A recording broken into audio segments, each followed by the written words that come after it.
कि शादी को तैयार भये और वो सूरज बंसी छैया रे।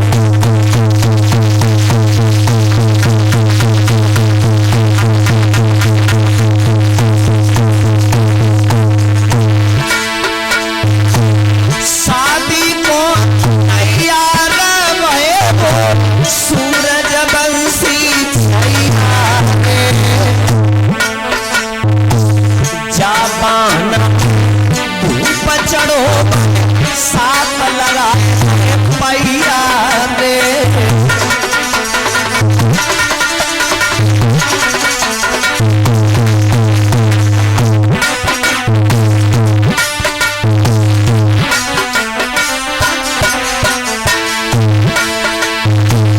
राजा प्रियव्रत शादी करने के लिए पृथ्वी मैया के साथ में चला। पृथ्वी मां को आह्वान किया है। पृथ्वी मां को आह्वान करने के बाद में पृथ्वी मां प्रकट हुई। पृथ्वी मां से कहने लगा कि हम तुम्हारे साथ में शादी करेंगे। तो पृथ्वी मैया ने कही कि हम शादी तब करेंगे तू हमारे लायक है या नहीं है।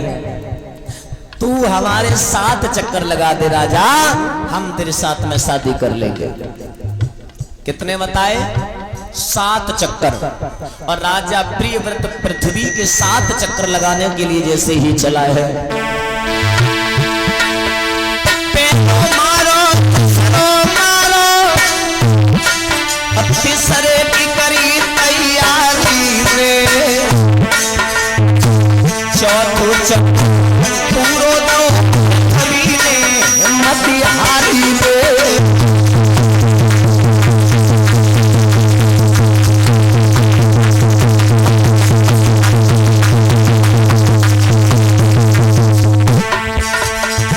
पहला चक्कर दिया, नहीं सोचा।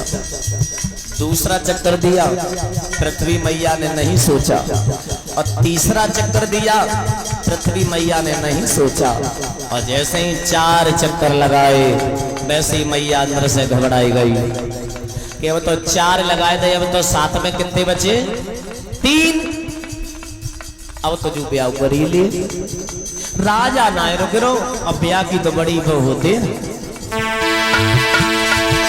चौथो मारो पंचमो मारो, छठने की करी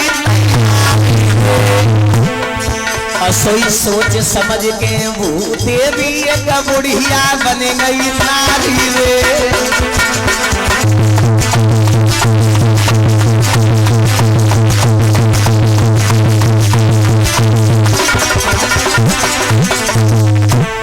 पृथ्वी मां ने, राजा ने 6 चक्र लगाए तो पृथ्वी मैया ने एक बूढ़ी स्त्री का रूप लिया।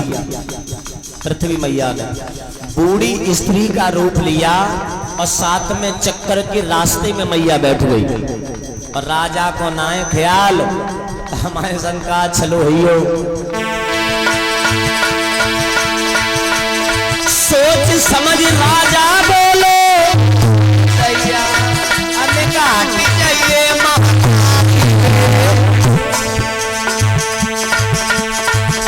जो मैया शब्द मुख से निकलो तब नाच गई महतारी रे।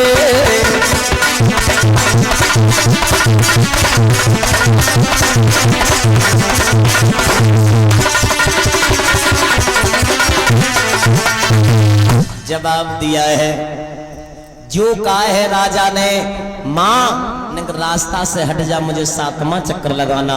जो मां शब्द निकला तो पृथ्वी मां खुशी के मारे ठाड़ी वही अपने स्थान पर नाचन लगी। अब तो बात हो गई, अब तो बन गई बात लल्ला, अब तो बन गई हो तक की बात।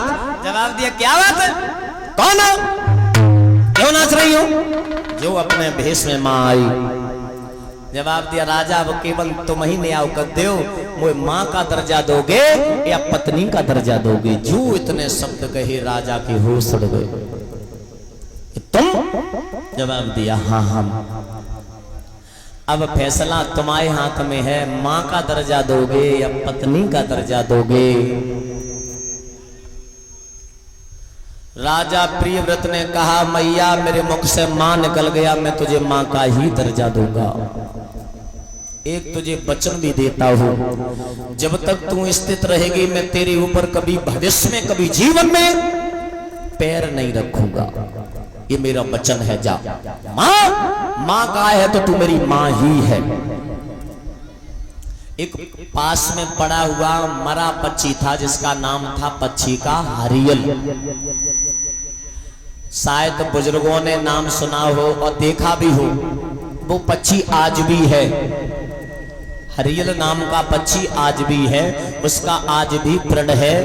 आकाश में उड़ता रहता है, आकाश के बाद वृक्षों पर बैठता है और जमीन पर भी आता है वो पक्षी, तो सूखी लकड़ी पंजों में दबा करके जमीन पर बैठता है। आज भी उसका प्रण है। उन्हीं के भाई हुए हैं महाराज उत्तानपाद, जिनके घर में पतिव्रता स्त्री जिसका नाम था सुनीति। सुनीति का मतलब क्या होता? सुनीति का अर्थ क्या होता? सुनीति का मतलब होता